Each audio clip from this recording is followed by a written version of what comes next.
문재인 전 대통령이 한겨레와 인터뷰를 했습니다. 네. 그래서 오늘 아침에 이제 보도가 돼서 다들 이제 보셨을 것 같은데 윤석열 정권에 대한 이 입장, 또 지금 민주당의 이제 내부 상황에 대한 입장, 크게 뭐 두 가지로 볼 수가 있을 것 같아요. 하나는 윤석열 이제 정권 탄생에 있어서 네. 국민께 송구스럽다라는 얘기를 했었고, 또 민주당 지금 뭐 이재명 대표 만나서도 얘기했다고 하지만은 포용, 통합, 화합 이걸 또 강조를 했는데.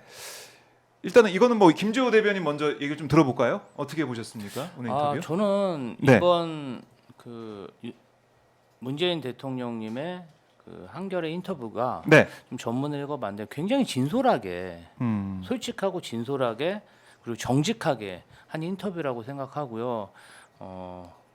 많은 국민들이 이번에 윤석열 내란 수계가 일으킨 이 내란과 그 이후에 일어나고 있는 폭동들에 대해서 많은 공포감을 느끼고 있지 않습니까?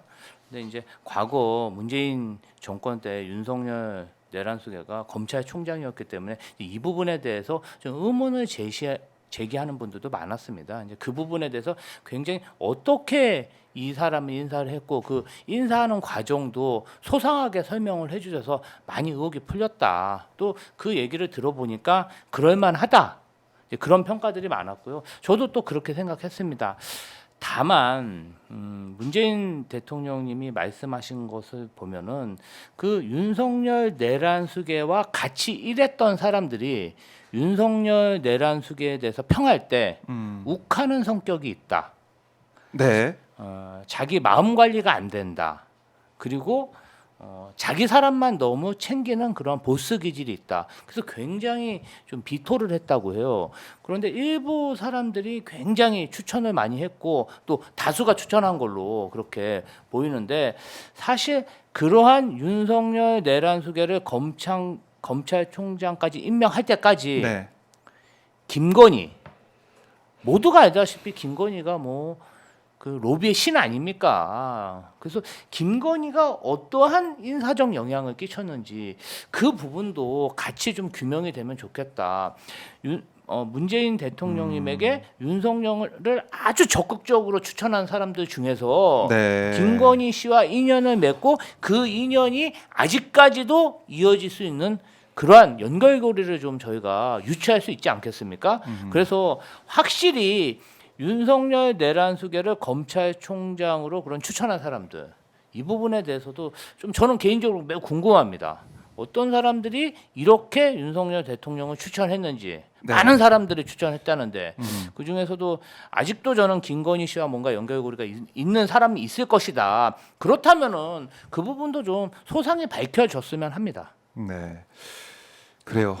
이 의혹들이 여전히, 그러니까 누가 이렇게 열심히 추천했고 그 라인과 김건희 연결이 돼 있던 게 아니냐, 이런 그것까지 하나하나 따져봐야 된다. 김재호 대변인 얘기를 했고, 그러니까 검찰 개혁을 하겠다고 후보들 가운데 가장 적극적으로 얘기했던 사람이 윤석열이었고, 그걸 발탁을 했는데 뭐 조국 전 조국신당 대표에 대해서 뭐 미안한 아픈 손가락이다 이런 얘기도 했지만, 어쨌든 이 윤석열이 결국 이 내란 사태를 일으키고 이렇게까지 국민들이 힘들게 하고 고통받게 한 것에 대해서 후회한다, 또 자괴감을 느낀다, 송구하다, 이렇게까지 일단은 얘기를 했습니다. 어떻게 보셨습니까, 변호사님? 저는 문재인 대통령이 아마 진솔하게 혹은 정말로 본인의 의사를 명확하게 윤석열 정권 탄생에 대해서 이렇게까지 명확하게 말한 거는 사실 저는 기억이 없었는데, 이번에 이렇게 말씀을 해주셔서 좀 하나의 무거운 짐을 내려놓는 듯한 느낌이 들었고, 이걸 계기로 해가지고 민주당이 정말 더 잘 되려나 보다라는 네. 생각을 좀 했습니다. 왜냐하면은 문재인 전 대통령은 사람을 이제 잘 믿든 잘 믿지 않든 내가 믿은 사람은 끝까지 한번 지킨다라고 하는 생각을 계속 가지고 있던 분이어서 윤석열 씨가 그동안에 처음에 검찰총장 되려고 거짓말했다. 그다음에 검찰총장 된 다음에 실제 그 거짓말을 아주 정말 5분도 안 돼가지고 금방 완전히 다 뒤집어 엎어버렸다. 네. 그거를 해결하기 위해서 이렇게 저렇게 해야 된다. 그런데 왜 그 말을 안 들어주냐. 이런 세 가지 정도 얘기가 계속 있었을 때 윤석열 검찰총장에 대해서 대통령은 그래도 나는 이 사람은 내 사람이니, 내 정부에서 쓴 사람이니 난 믿겠다, 이런 말을 했었어요. 그러면서 추미애 법무부 장관하고 이 갈등이나 추미애 장관하고 이렇게 서로 간에 이제 대척점에 있을 때에도 추미애 장관의 손을 들어주기보다는 윤석열을 믿는 방식으로 잘못된 판단을 또 한 번 했었던 거거든요. 그래서 결과적으로 그러면은 그 이후에 윤석열이 그러면 문재인 정부를 지원하고 문재인 대통령을 좋아하고 문재인 대통령에게 긍정적 평가를 하면서 배은망덕하지 않은 방법으로 대한민국을 잘 이끌어 나가느냐. 네. 그게 아니지 않습니까? 음. 그런 걸 따져보게 된다면 저는 지난 대선 때도 문재인 대통령이 윤석열 씨의 그런 잘못된 행동에 대해서 좀 지적해주고 약속 안 지키고 거짓말 잘하는 것들을 정확히 알려줘서 이 대선에서 사람들이 평가를 혹은 선택을 잘할 수 있도록 해주는 게 필요했다고 생각하는데 그걸 안 하더라고요.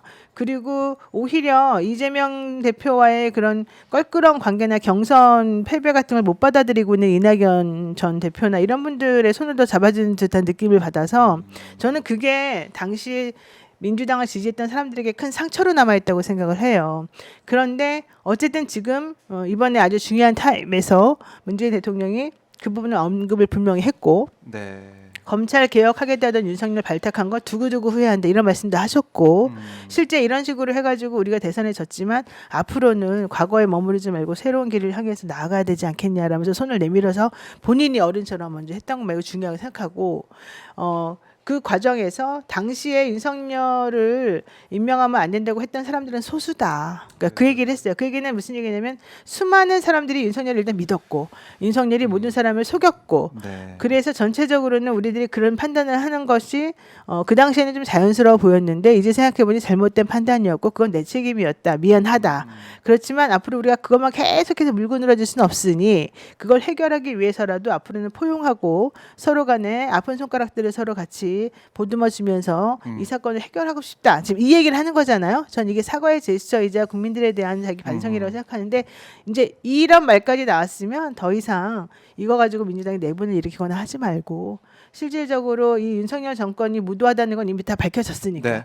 또 입만 벌리면 정말 말도 안 되는 거짓말을 늘어놓고 궤변 늘어놓는 또 국민을 분열시키는 아주 능력이 뛰어난 그런 정권이라는 게 확인이 됐으니 이제 더 이상은 이런데 우리가 시시비비 뭐 따지고 화내고 이런 것보다는 이 문제를 어떻게 해결할 것인가 좀 집중했으면 좋겠다 생각이 들어요. 그러니까 지금도 내란이 진행 중이다. 이 그럼요. 말씀 우리 국민들이 다 하시지 않습니까? 그럼요. 네, 이 내란 그렇죠. 사태에 집중해서 내란 뭐 이른바 잔당, 내란 동조 세력에게 우리 국민들이 내란 세력은 더 이상 설 자리가 없다. 이걸 확실히 해주는 그런 기회가 돼야 되는데 그렇죠.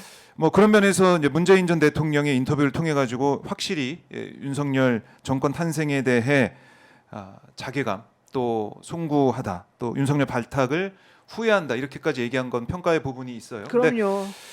근데 또 한 가지는 뭐냐면 이런 가운데 일단 문재인 전 대통령의 인터뷰 중에 어떤 내용도 있었냐면 민주당이 포용하고 확장할 때다. 이렇게도 얘기를 했단 말이죠.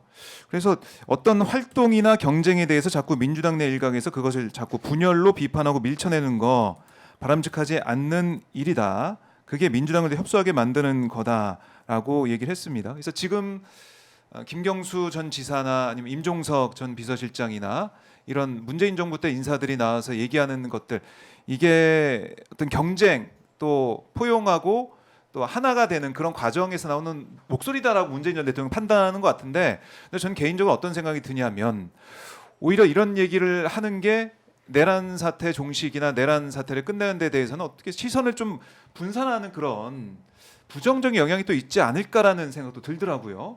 여기에 대해 집중하지 못하고 오히려 민주당 당내 문제가 부각이 되면서 분열이 아니라 포용으로 가야 된다. 이 얘기가 반복이 되면서 정작 중요한 건 우리가 놓치고 있지 않나. 이런 좀 개인적인 맞아요. 생각이 들거든요. 그러니까 지금 예를 들면 이제 그냥 제가 솔직히 말할게요. 김동연, 김경수, 임종석, 김부겸 이 네 분들이 사실은 갑자기 일시에 포문을 열면서 뭐 민주당의 일극 체제는 옳지 않다. 뭐 우리는 더 잘할 수 있다. 이렇게 자꾸 이제 말을 해가지고 이 네. 사건이 불거지게 되는 거잖아요. 저는 그 타이밍이나 그러니까 그 저는 취지나 의도는 얼마든지 긍정적으로 생각할 수 있다고 보는데 그 취지나 그것이 미치는 영향을 생각해 본다면 저는 그것은 좀 악의적인 부분들이 분명히 있었다고 보고 타이밍을 너무 잘 못 맞췄다는 부분도 있어요. 만약에 악의적이 아니라면 타이밍을 못 맞춘 거고 악의적이라고 한다면 정말 나쁜 사람들인데 네. 지금 현재 민주당의 지지율이 계속해서 떨어지고 있어요. 왜냐하면 이 탄핵 정국까지 올리게 된 거에 대한 부담이 사실은 상당히 많아요. 국민들이 말은 안 해도 박근혜 정권 때 한번 올렸는데 결국엔 또 올렸어요. 민주당 주도로. 네. 이렇게 올렸는데 결국은 뭐 달라진 게 뭐 있냐. 실질적으로 윤석열 똑같은 사람을 또 뽑게 된 우리 이 상황에서 이 사람을 또 올려가지고 또 시끄럽게 만들고 정말 이 돌아가는 모양을 봐라. 너무 싫다. 그러면 이런 일이 벌어졌을 때 이거를 빨리 해결하고 정리돼서 이 사람들이 잘못했다고 하는 모습을 보면 오히려 좋을 텐데 자기가 잘했다 그러면서 계속해서 밖에 나가서 떠들고 법치를 무시하고 뭐 40% 50%막 이제 자기네들이 마치 더 국민의힘의 지지율이 훨씬 높은 것처럼 말하고 지금 이런 식으로 나아가잖아요. 그러니까 이제 이렇게 되는 것 자체가 되게 부담스럽고 힘이 드니까 네. 민주당 사람들이 기대했던 것만큼 더 화를 내는 거예요. 저는 그래서 지지율이 일단은 일시적으로는 떨어진다고 봐요. 근데 이게 좀 점점 시간이 지나면 다시 올라갈 건데 문제는 일시적으로 떨어지는 이 타이밍에 그 정치 지도자라고 하는 소위 그 네 분의 말씀들이 그 네 분들이 현실적으로는 더 도움을 줘야 되고 걱정하지 말아라 우리는 한 몸으로 나간다 우리는 잘할 수 있다 이번에 제일 중요한 건 이 녹록치 않은 상황에서 민주당이 정권을 다시 찾아와가지고 제대로 된 민주주의를 꽃피우는 거다. 우리가 거기에 마중물이 되어서 너희들에게 힘을 합쳐주마. 이런 말을 해줬으면 얼마나 좋을까. 근데 그건 안 하고 이재명 너 혼자 잘났다고 되는 것 같아? 너 지난번에 그렇게 안 했으니까 잘못됐잖아. 이번에도 그렇게 되고 싶어? 안 되고 싶으면 나한테 사과해. 이걸 먼저 시작했단 말이에요. 네. 근데 이거는 정치 지도자나 이 선배로서 할 수 있는 말은 아니고 대한민국에서 이 민주주의를 사랑하는 사람이라면 할 수 있는 게 아니에요. 왜? 말이라고 하는 것은 네. 행위라고 하는 건 시와 때가 있기 때문에. 아하. 그러니까 저는 그래서 그 부분이 매우 아쉽고 다만 그럼에도 불구하고 이거를 봉합하기 위해서 저는 문재인 전 대통령이 이번에 이런 모든 것들을 봉합하기 위한 과정의 하나로서 이런 얘기도 하고 포용과 통합을 계속해서 강조하면서 이재명 대표에게 손을 내밀고 있는 거라고 생각해요. 네. 그러니까 일단은 제일 우리의 최우선 급선무는 이 내란 사태 종식이에요. 그럼요. 빨리 그 길에 정리하고. 힘을 합쳐서 함께 나아가자. 네, 네, 네. 이렇게 먼저 얘기가 나왔다면 얼마나 좋았을까 그런 생각 하시는 거죠. 예. 저는요 점심 시간에 도시락을 먹어야지. 2교시 수학 시간에 도시락 먹으면 네. 수학 선생님들이나 동급생들이 그 김치 냄새 맡고 이러면 기분이 좋겠습니까? 좀 찔리네요. 제가 학창 시절. 우리 옛날에 2시간 아니, 끝나고 먹고 보통 죄송합니다. 예. 쉬는 시간에 먹어도 네. 수업 시간에는 안 먹잖아요. 이제 수업 시간에 먹자. 수업 시간에 드셨습니까? 아이고 수업 시간에도 먹었어요? 대단하십니다. 진짜. 어쨌든 아니, 예, 저는 예. 이제 그거랑 비슷하다고 봐요. 우리가 이제 탄핵을 시켰고 예. 내란 수계를 구속까지 시켰지만 내란 잔당들이 이것을 인정하지 않고 있지 않습니까? 지금 뭐 법원까지 쳐들어가서 약탈을 하고 폭력 소요 사태를 벌이고 있고 네. 지금도 주말에 전국을 돌아다니면서 헌법재판관을 막 밟겠다 이런 연호를 하고 있어요. 굉장히 나라가 혼란스럽고 윤석열 내란 수계에 대한 탄핵 재판이 끝나기 전까지는 민주당은 이 탄핵을 마무리하기 위해서 힘을 모아서 저 수구 내란 잔당들과 싸워야 됩니다. 네. 그러면 그 내란 잔당과 싸워야 될 구심점이 누구냐? 음. 민주당과 이재명 대표 아니겠습니까? 지금 탄핵이 완료가 되고 뭔가 당내에서 어떤 지도자를 뽑기 위한 그런 경선 과정이라면 네. 이런 분들이 이렇게 뭔가 힘을 모아서 1등 주자를 공격하는 것 이런 것에 대해서 아주 자연스럽게 받아들이는데 지금 그 시간이 아니잖아요. 지금은 우리가 민주 세력이 온 힘을 모아서 단일 대오로 내란 잔당들과 싸웠는데도 저렇게 다시 살아나서 그냥 헌법재판관 사법부까지 마구 약탈하면서 공격하고 있는 이 절대절명의 위기 속에서 네.